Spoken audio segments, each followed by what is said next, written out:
कि अगर इस देश में भारत का संविधान और मंडल कमीशन ना होता तो मैं कभी यहां नहीं होता और आपके सामने खड़ा नहीं होता।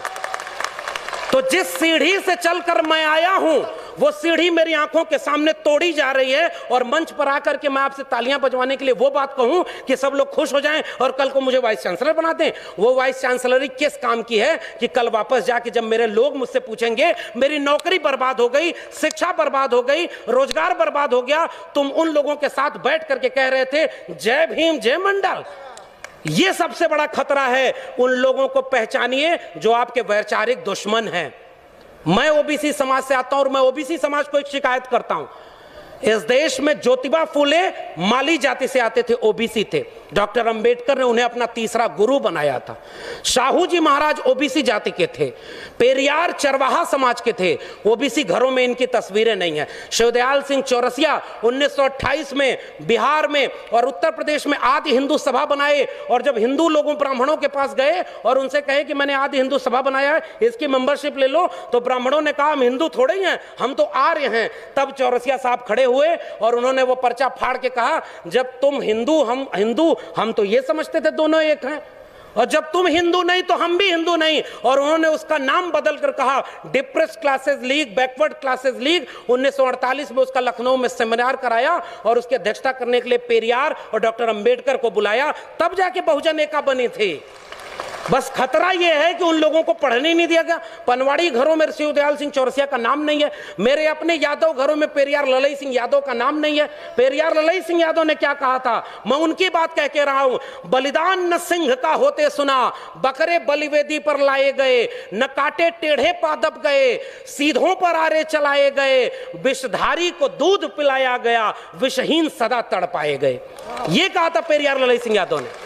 और जब त्रिवेणी संघ बना 1930 में बिहार में, और बाद में अर्जक संघ बना उत्तर प्रदेश में, इन दोनों का नारा क्या था, ब्राह्मणवाद की क्या पहचान, गिटपिट बोले करे न काम, और मानववाद की क्या पहचान, ब्राह्मण भंगी एक समान। जिसमें समता की चाह नहीं वह बढ़िया इंसान नहीं, समता बिना समाज नहीं, बिन समाज जनराज नहीं। जो जमीन को जोते बोए वो जमीन का मालिक होए, सबको शिक्षा सबको काम, वरना होगी नींद हराम। हमारे डॉक्टर लोहिया ने कहा 100 में पिछड़ा पावे 100 में 60, संसो पाने बांधी गांठ। तब उसको जगदेव बाबू और रामस्वरूप वर्मा ने नारे को आगे बढ़ाया कि 100 में 90 शोषित हैं, शोषितों ने ललकारा है, धन धरती और राजपाट में 90 भाग हमारा है। 10 का शासन 90 पर नहीं चलेगा, नहीं चलेगा। जो जमीन को जोते बये वो जमीन का मालिक होए, और राष्ट्रपति हो या भंगी की संतान, सबको शिक्षा एक समान, सबको शिक्षा सबको काम, वरना होगी नींद हराम। और सबको शिक्षा दे न सके जो, वो सरकार निकम्मी है, और जो सरकार निकम्मी है वो सरकार बदलनी है।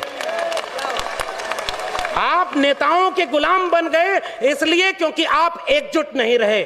अचानक कोई नेता आके कहता है कि आप चलो हिंदू धर्म खतरे में है, अरे उससे रोक के पूछिए हमारा स्कूल और विश्वविद्यालय खतरे में है, तब तुम क्यों नहीं आए? मेरी नौकरी कोरोना में चली गई, तब तुम क्यों नहीं आए? हमारी अर्थव्यवस्था डूब गई, तब तुम क्यों नहीं आए? और 85% हिंदू तब बनाते हो जब मुसलमानों के खिलाफ दंगा कराना होता है। और उसके बाद दलित महिला थी, सुनिए, दलित महिला थी उत्तराखंड में, खाना बनाकर स्कूल के बच्चों को खिलाती थी, और दलित महिला की जाति देखकर सवर्ण बच्चों ने कहा हम खाना नहीं खाएंगे। तब हिंदू धर्म खतरे में क्यों नहीं आया? यह मेरा सवाल है। उस महिला की जाति देखते हो क्योंकि वो दलित है इसलिए हम खाएंगे नहीं? पूछिए उन लोगों से 2 अप्रैल के भारत बंद के दिन वो लोग कहां थे जो केंद्र से लेकर के राज्य में सत्ता में बैठे थे और दलित सीटों पर चुन करके गए थे? पूछिए उन लोगों से 13 पॉइंट रोस्टर आया तो वो कहां थे? पूछिए उन लोगों से नई शिक्षा नीति के नाम पर जब सब बेचा जा रहा है, और आज आप कह रहे हो पाकिस्तान कब्रिस्तान। इस देश में हिंदू मुस्लिम की आग तब लगाई जाएगी जब दलित पिछड़े आदिवासी बच्चे अपनी शिक्षा और रोजगार और स्वास्थ्य की बात करेंगे। आज इस देश में एक दलित को राष्ट्रपति बना दिया गया और हाथरस में बेटी को पेट्रोल डाल के जला दिया, तब उस राष्ट्रपति की क्यों जय जवान खोली? यह सच पूछना जरूरी है। और आपने मुझे आमंत्रित करने का जोखिम लिया था, मैं अपना काम करके जा रहा हूं। आपने ये बात जो कही थी, ऐसे मंचों पर आप हमें नहीं भी बुलाएंगे तब भी भारत के संविधान और मंडल कमीशन ने एक नौकरी दे दी है, हम वहां गुजारा कर लेंगे, हमें आपका वोट नहीं चाहिए। लेकिन मैं चाहता हूं कि इस मंच से घर जाने के बाद ये महिलाएं और बच्चियां, ये नौजवान अपने घर में अपने बाबूजी से पूछें कि आप तो धर्म को बचाने गए थे, मेरी शिक्षा, मेरी रोजगार, मेरी नौकरी और मेरे देश को बेचने वालों के साथ क्यों खड़े थे?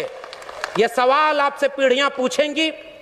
मैं जानता हूं कि मेरी बातों का कोई असर नहीं होगा, पता नहीं अगली बार आप बुलाएंगे भी कि नहीं बुलाएंगे, लेकिन मैं ये बात कह के जा रहा हूं। जंगल में आग लगी, चिड़िया पानी डाल रही थी और कुछ चिड़िया उस पेड़ से उड़ नहीं रही थी। कविता लिखी है कि आग लगी इस वृक्ष को, जलने लागे पात, उड़ते क्यों नहीं पक्षियों जब पंख तुम्हारे पास। उन पक्षियों का जवाब ध्यान से सुनिएगा, फल खाएं इस वृक्ष का, गंदे कीन्हे पात, धर्म हमारा यही है, जले इसी के साथ। आपके लोग आपको छोड़ करके जो चले गए अपनी सत्ता और कुर्सी के लिए, बाबा साहब के सबसे अच्छे वारिस, सबसे बड़े वारिस ने एक किताब लिखी है, उसको पढ़िएगा, चमचा युग। उस किताब में कई किस्म के चमचे लिखे हैं। 1932 में पूना पैक्ट, आज लोग कहते हैं गांधी बनाम गोडसे, गोडसे की मूर्ति और गोडसे के नाम पर इस देश में दंगा। बाबा साहब ने कहा, और यह बात हमें समझनी चाहिए, अपने पुरखों का केवल नाम लेके फोटो पर माला चढ़ा रहे हैं, नौजवानों की पीढ़ी को समझाइए, नहीं तो कल को आज रामायण देख रहा है टीवी पर, कल राम मंदिर बनवाने चला जाएगा, आपका घर लुट जाएगा, वहां आप खड़े हैं। तब डॉक्टर अंबेडकर रोए थे, पूना पैक्ट जब करके आए। गांधी को 3 गोलियां मारी थी उन लोगों ने जो आज शासन कर रहे हैं। वो हमसे कहते हैं हमारे पुरखे ने गांधी की जान बचाई है, उन्होंने 3-3 गोलियां गांधी के सीने में मारी है, हम वो लोग हैं। और आखिरी बात कह के जा रहा हूं, इस देश में बहस चला रही है ये गांधी बनाम गोडसे, आप गांधी के साथ हैं कि गोडसे के साथ हैं? मैं कहता हूं गांधी बनाम गोडसे में हम गांधी की हत्या करने वाले नहीं, गांधी का जीवन बचाने वाले डॉक्टर अंबेडकर के साथ हैं। पेरियार ईवी रामास्वामी नायकर और गांधी की बहस में हम पेरियार के साथ हैं, भगत सिंह और गांधी की बहस में हम भगत सिंह के साथ हैं। हम डॉक्टर अंबेडकर और गांधी की बहस में गांधी की नहीं डॉक्टर अंबेडकर के साथ हैं, और गांधी और लोहिया की बहस में हम लोहिया के साथ हैं। ये हमारी विरासत है। आने वाली पीढ़ियां हमसे पूछेंगी साहब कि जब देश लुट रहा था, आपके बच्चों का भविष्य बर्बाद किया जा रहा था, दंगाई बनाया जा रहा था, तब आप